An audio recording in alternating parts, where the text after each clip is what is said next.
सुमनसवन्दित सुन्दरि माधवि चन्द्र सहोदरि हेममयि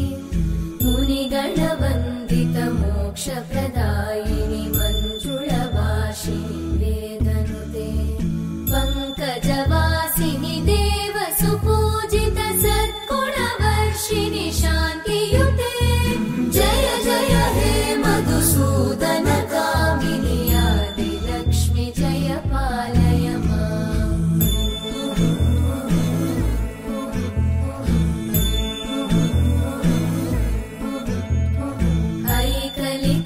ऐकलिकल्मषनाशिनि कामिनि वैदिकरूपिणि वेदमये क्षीरसमुद्भव मङ्गलरूपिणि मन्त्रनिवासिनि मन्त्रनुते मङ्गलदायिनि अम्बुजवासिनि देवगणाश्रितपादयुते जय जय हे मधुसूदन कामिनि धान्यलक्ष्मि जय पालय माम् जय वरवर्णिनि वैष्णवि भार्गवि मन्त्रस्वरूपिणि मन्त्रमये सुरगणपूजित शीघ्रफलप्रद ज्ञानविकासिनि शास्त्रनुते भवभयहारिणि पापविमोचनि साधुजनाश्रितपादयुते जय जय हे मधुसूदन कामिनि धैर्यलक्ष्मि जय पालय माम्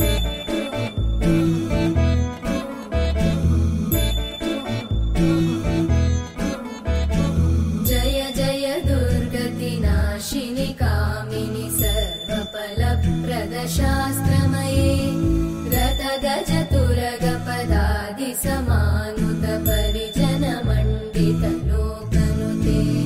हरिहर ब्रह्म सुपूजित सेवित तापनिवारिणि पादयुते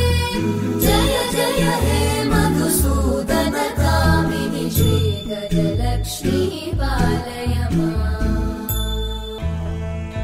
ऐकगवाहिनि मोहिनि चक्रिणि रागविवर्धिनि ज्ञानमये गुणगणवारिधि लोकहितैषिणि सप्तस्वरवरगाननुते सकल सुरासुर देव मुनीश्वर मानव वन्दित पादयुते जय जय हे मधुसूदन कामिनि सन्तान लक्ष्मि पालय माम् जय कमलासनि सद्गतिदायिनि ज्ञानविकासिनि गानमये अनुदिनमर्चित कुङ्कुमधूसरभूषित वासित वाद्यनुते कनकधरा स्तुति वैभव वन्दित शङ्कर देशिक मान्यपते जय जय हे मधुसूदन कामिनि विजयलक्ष्मि जय पालय माम् प्रणत सुरेश्वरि भारति भार्गवि शोकविनाशिनि रत्नमये मणिमय भूषित कर्णविभूषण शान्ति समावृत हास्यमुखे नवनिधिदायिनि कलिमलहारिणि काम्यफलप्रद हस्तयुते जय जय हे मधुसूदन कामिनि विद्या लक्ष्मि पालय माम् धिमि धिमि धिं धिमि धिं धिमि धिं धिमि दुन्दुभिनाद सुपूर्णमये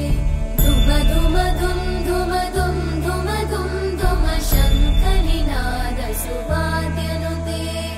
वेद पुराणेतिहास सुपूजित वैदिक मार्ग प्रदर्शयुते